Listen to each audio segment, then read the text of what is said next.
Okay, thank you, Cindy. It's really nice to be here.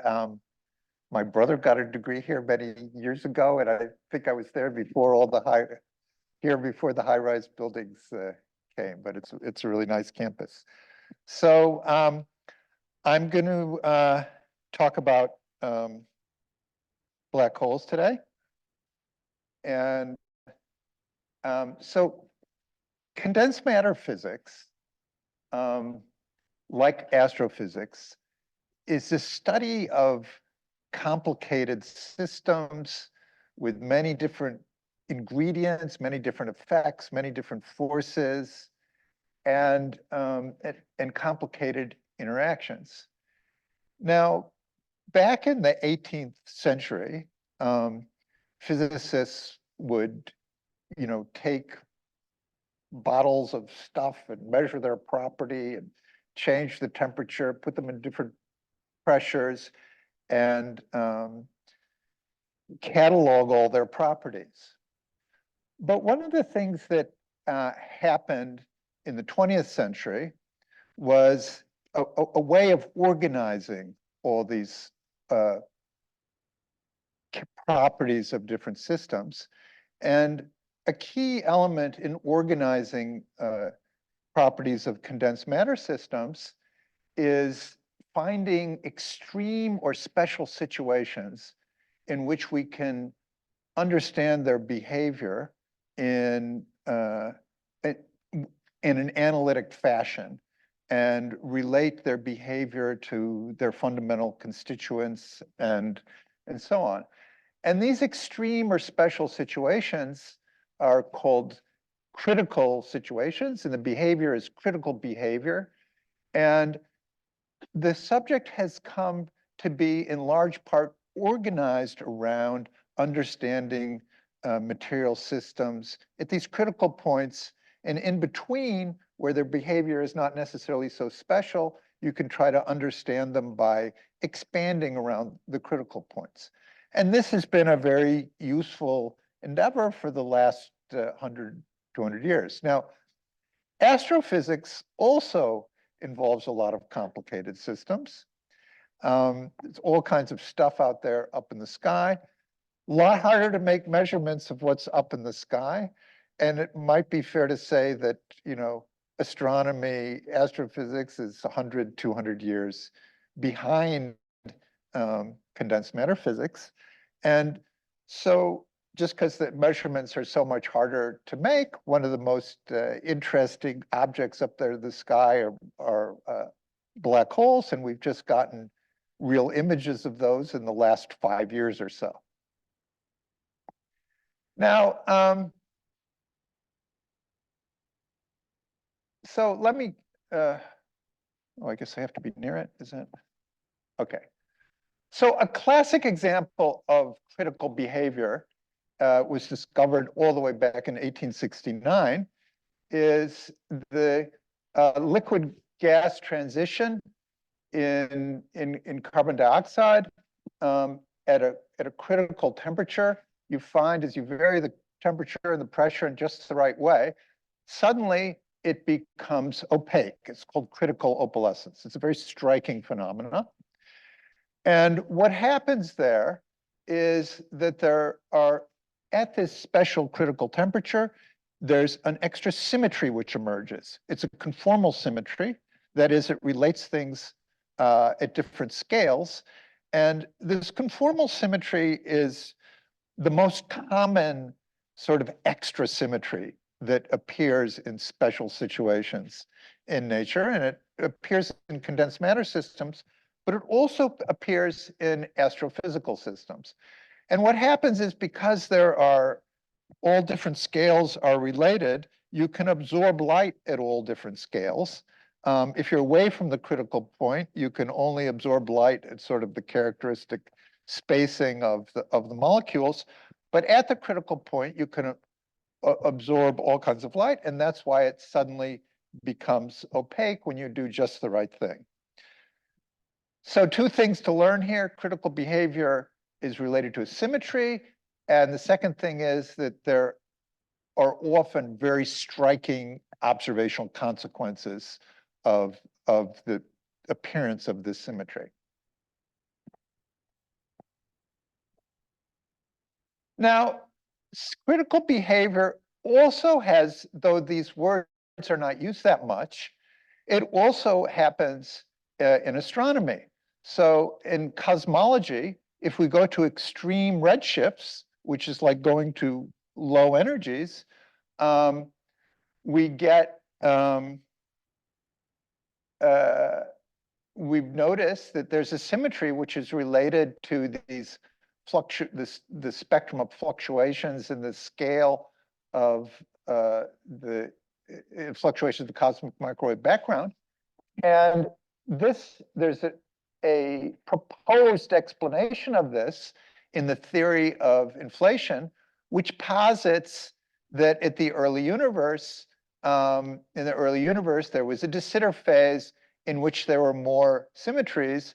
And not coincidentally, this is actually a conformal group, and de Sitter symmetry, in de Sitter space, the geometry itself has a scaling symmetry. It's very different than Minkowski space as far as how the symmetry structure is occurred. So this is there's still some issues of whether I think inflation looks pretty good. Theory of inflation looks pretty good. There's still some issues about it. But the fact that there is this approximate symmetry has been experimentally verified. So we're starting to observe that kind of thing. But this talk is about a different kind of critical behavior, and that's conformal symmetry, which can appear near black holes. And it can appear in different ways.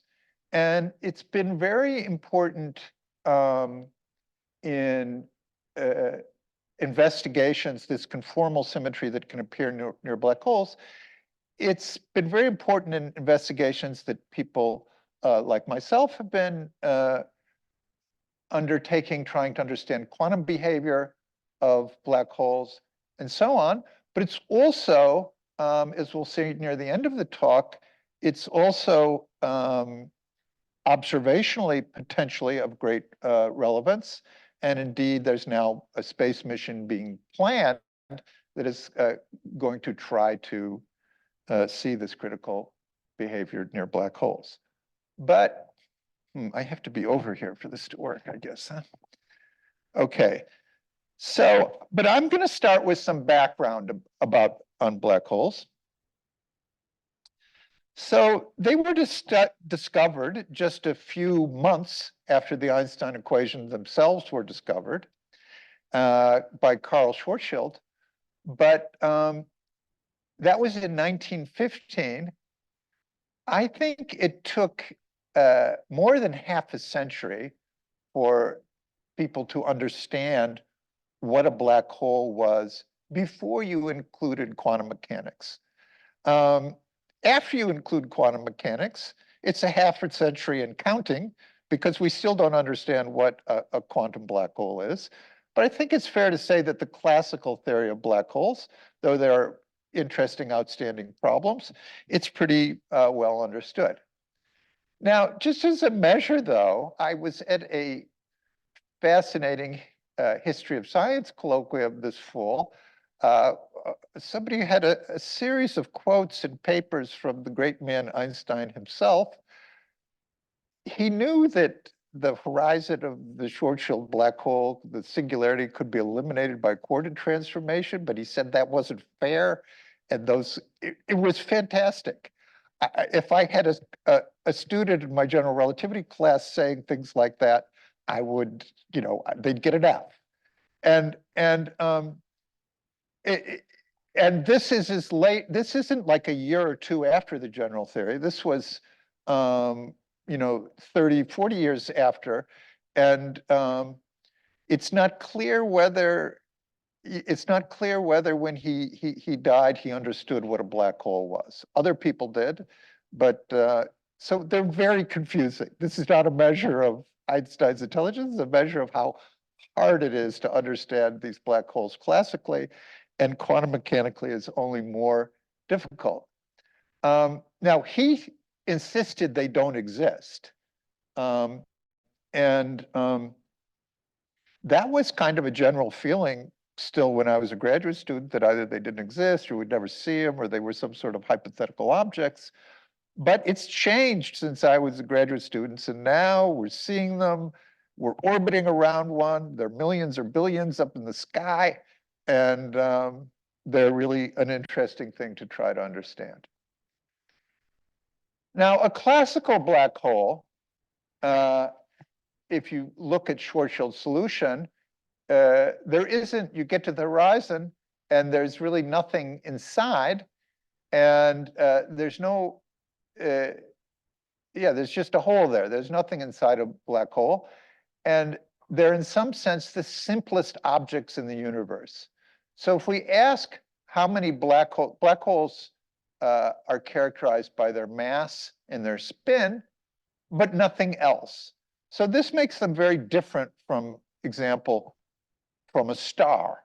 Like the star that, every star of given mass and spin is different in Avogadro numbers, different ways. I mean, their chemical compositions are different.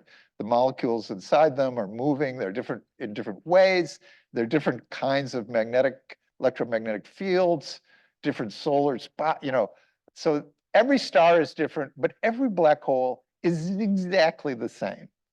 And that is very strange. And ultimately, we'll see very, very bothersome.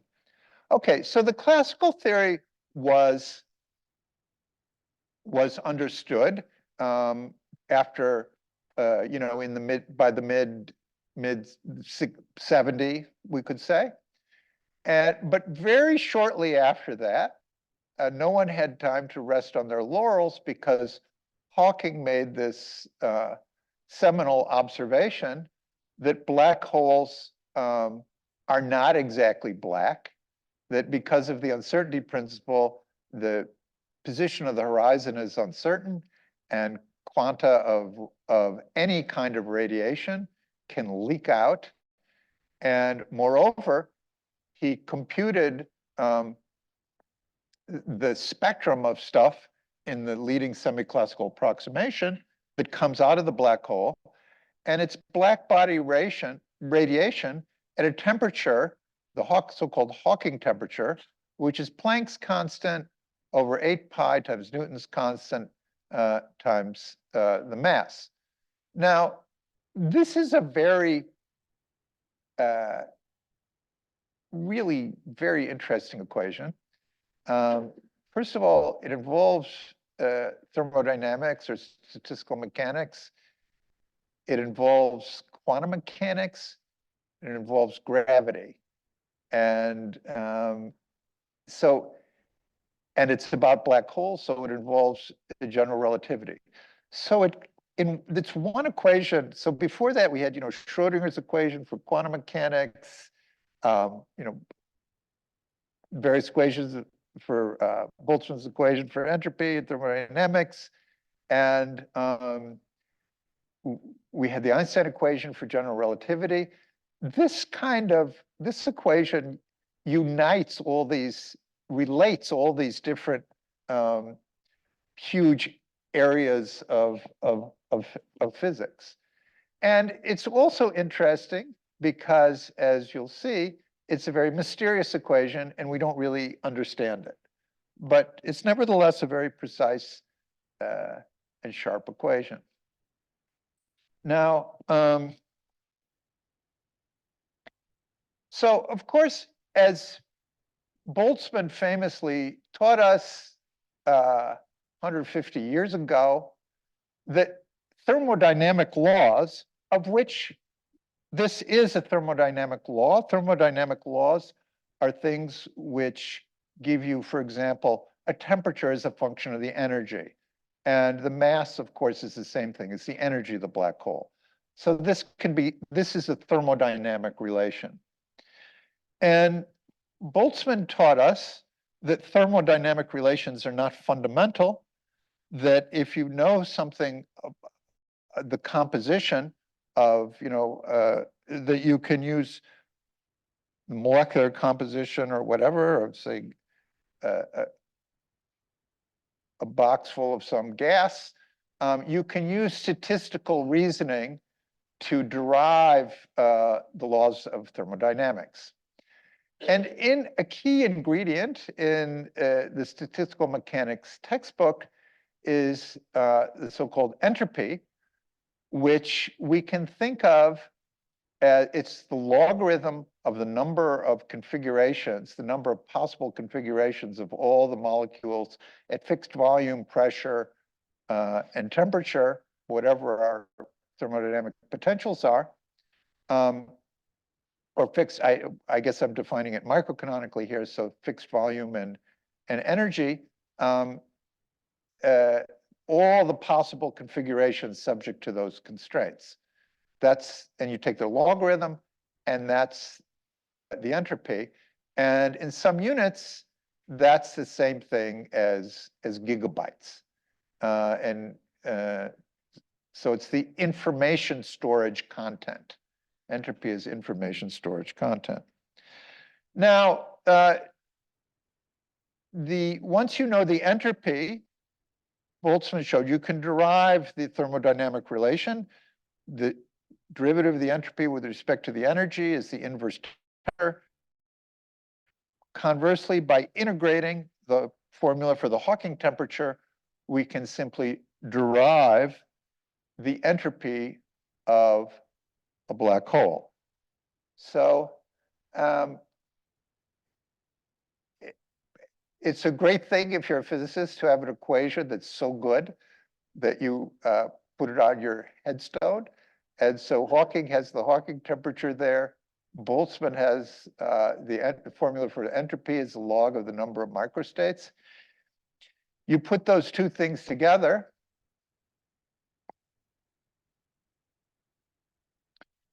and you get the famous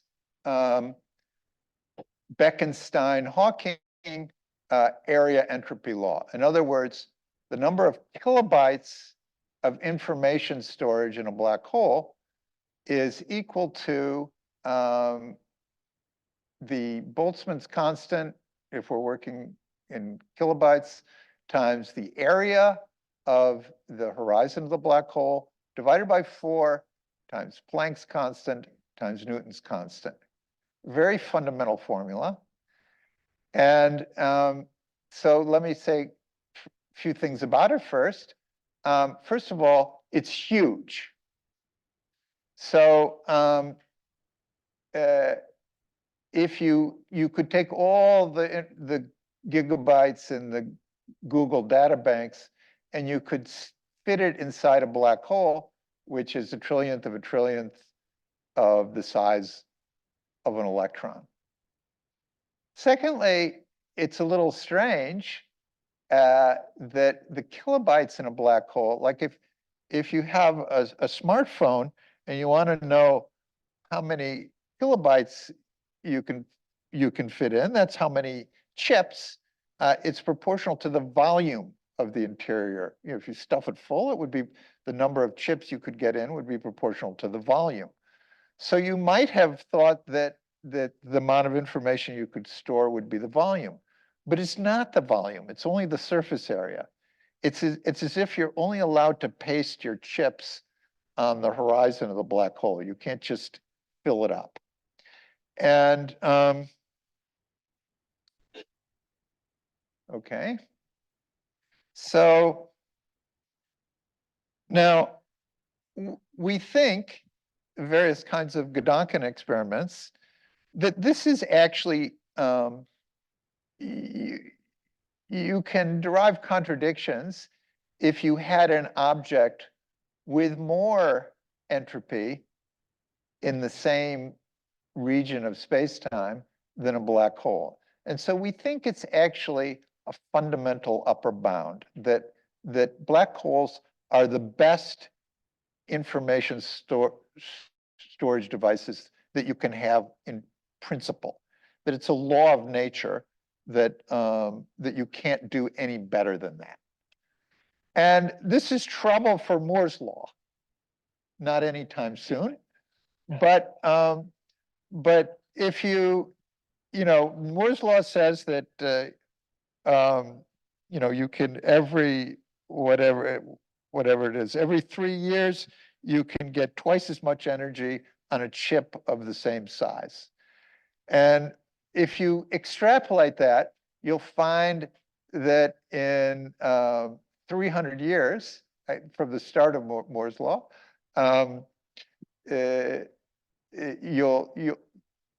if technology really follows Moore's law, in 300 years, our smartphones will be black holes.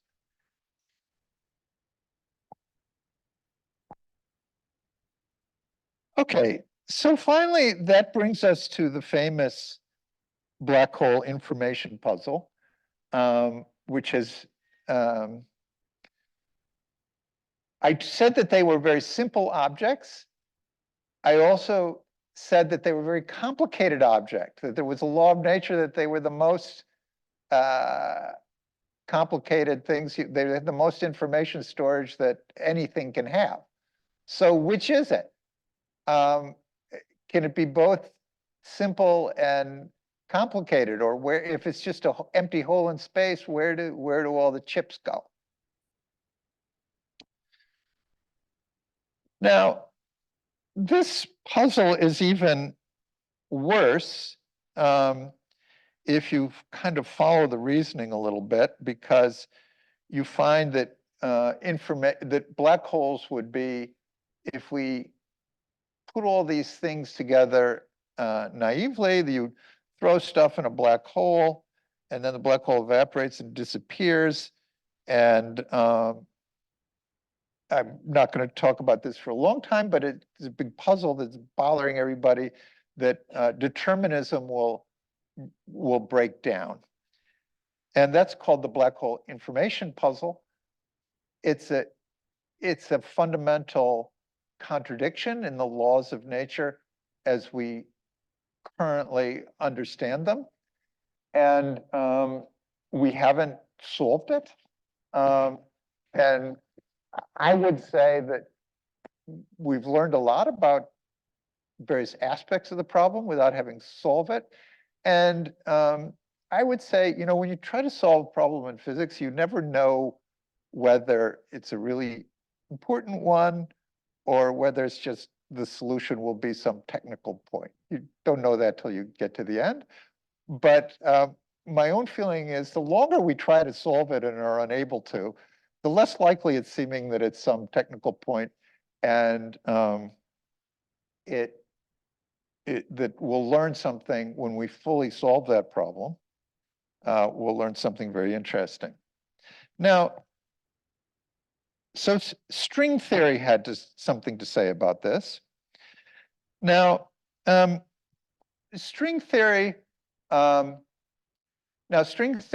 or might not be related to nature in some direct way, but whatever it is, it certainly looks like it provides us with a consistent theory which contains both quantum mechanics and general relativity. And in order to be fully consistent, it has to give some accounting. It has to be able to possible to start with string theory and reproduce this area law for black holes. And I'm not going to go through the details of that, but in the mid-90s, it was shown that for some black holes that appear in string theory, you could have your cake and eat it too. In other words, there were two different descriptions of the black hole, which were completely equivalent, but starting from different points of view. So you can take a function, any function, you can expand it around x equals 0, and that gives you some approximation scheme to the function, or you can expand it around x equals infinity. That gives you another approximation scheme. So it's often the case, maybe even usually the case in physics, that physical systems have different descriptions which are fully compatible, and often the case that it's not obvious at first how they're compatible. Now, in this case, in order to see that these two descriptions were fully compatible, we actually needed to develop some new mathematics, and it took, maybe I would say a decade to show this. But it worked beautifully. And we found what happens is that, in fact, there is what's called a hologram. That one description of the black hole is by a holographic plate that lives at the event horizon, and the interior of the black hole is then can be thought of as the holographic image produced by that holographic plate. And the image and the plate are the two different descriptions. Now, when we first did this calculation, we used string theory. String theory we followed our nose with string theory. It led us in a certain direction. But after a few years, it became clear that actually the calculation didn't really depend very much on string theory. And the key point in the calculation, and there are now much simpler versions of the calculation, and the key point in the calculation,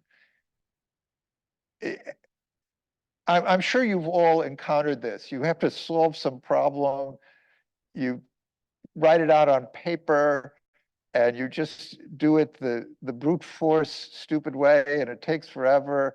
And then later on, you're saying, oh, I was going around the block 5 times when I didn't need to. There's a much simpler way to get there.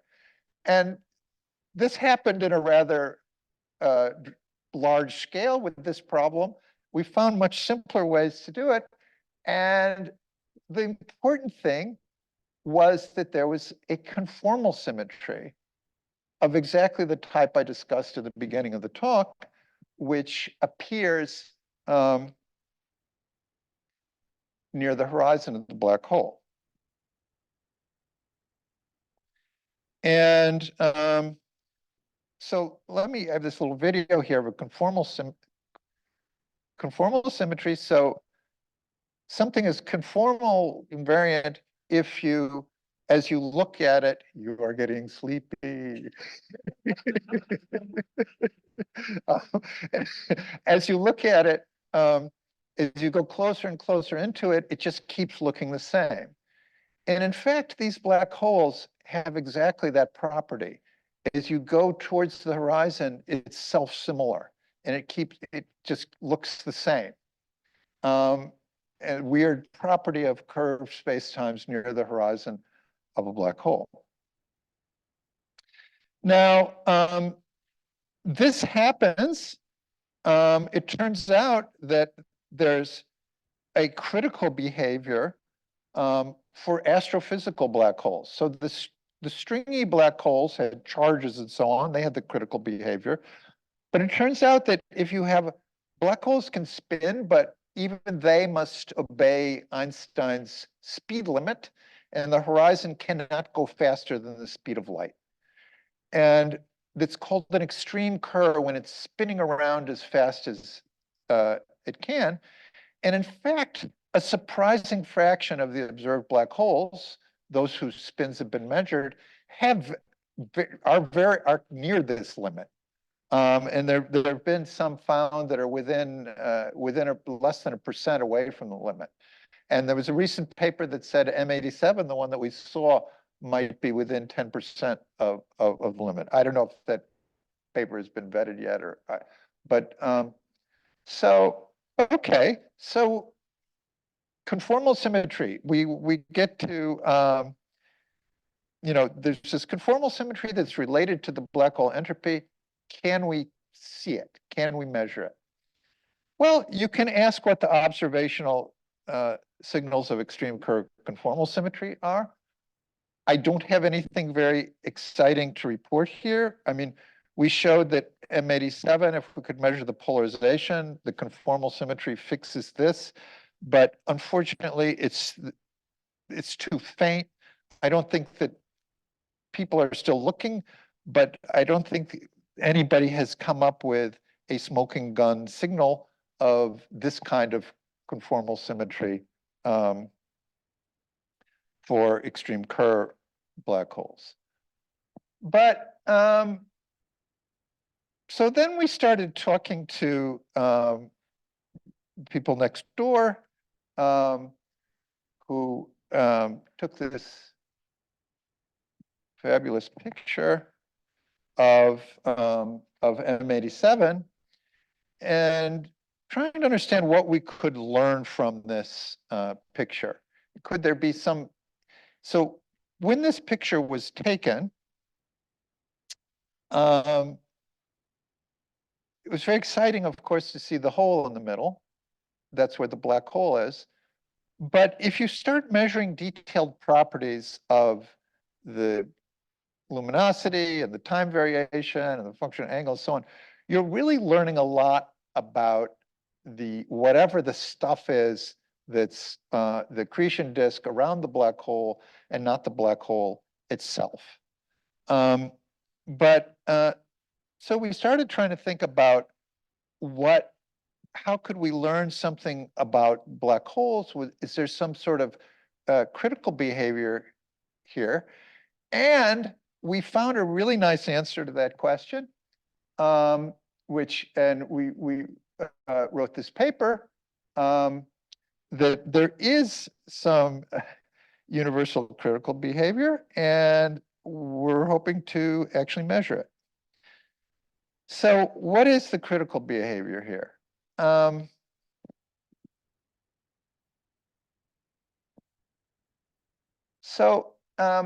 black hole is like a mirror.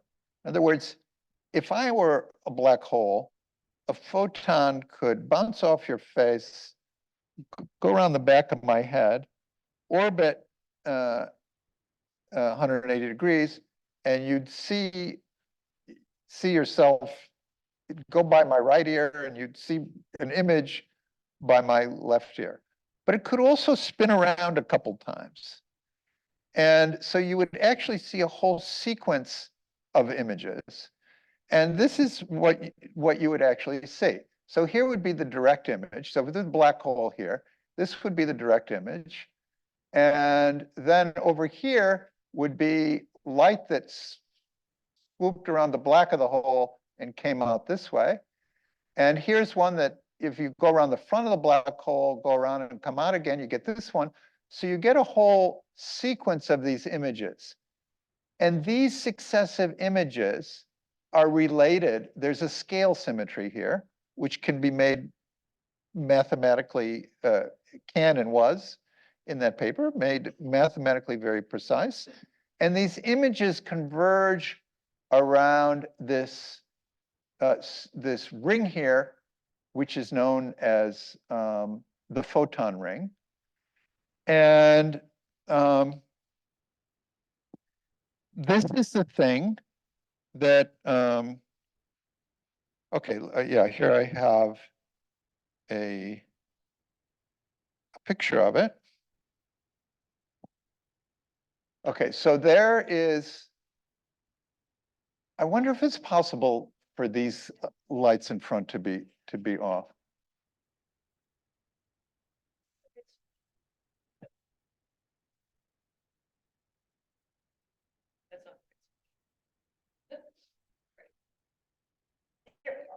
Okay, let me,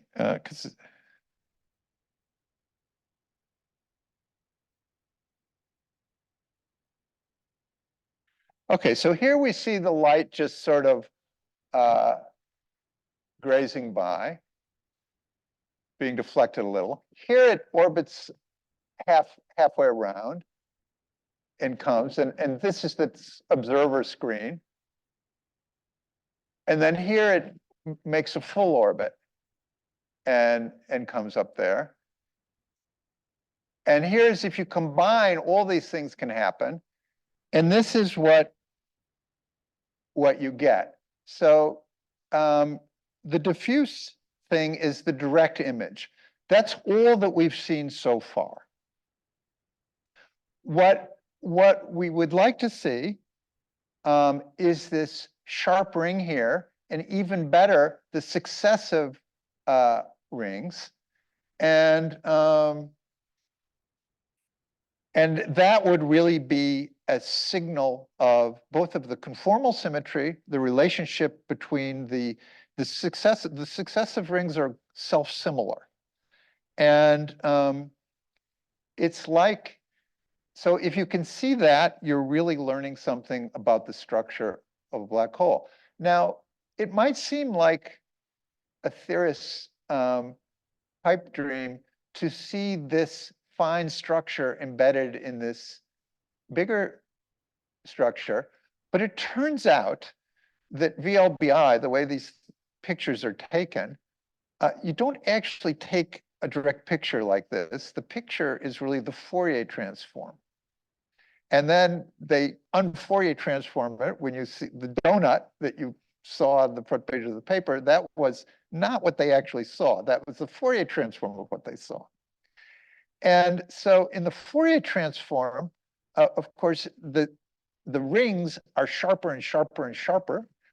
And so they are completely separated in the raw data.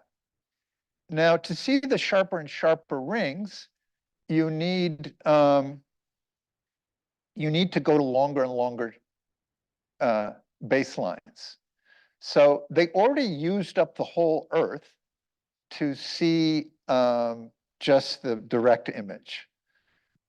So what we're proposing to see the higher ones, and it seems to wonderfully just be within the range of what we can plausibly achieve observationally, is to get another branch of the Event Horizon Telescope, an extension orbiting in space. And which ring you see depends on how far out your orbit is. Going further and further out, you see the higher and higher rings because they get more and more focused and sharper and sharper. Okay, now I'm going to give you a live simulation.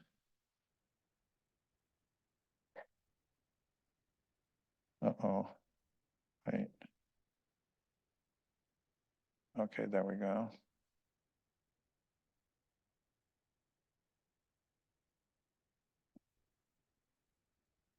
So my student, Dominic Chang, made this. Okay, so let me turn this around now here.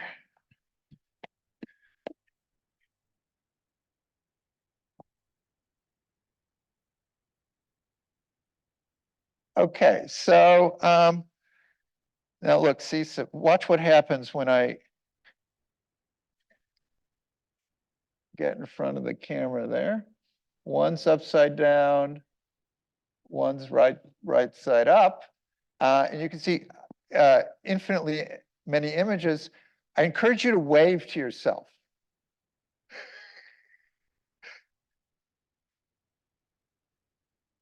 So so that is what we are that is what we are actually hoping to see around M87.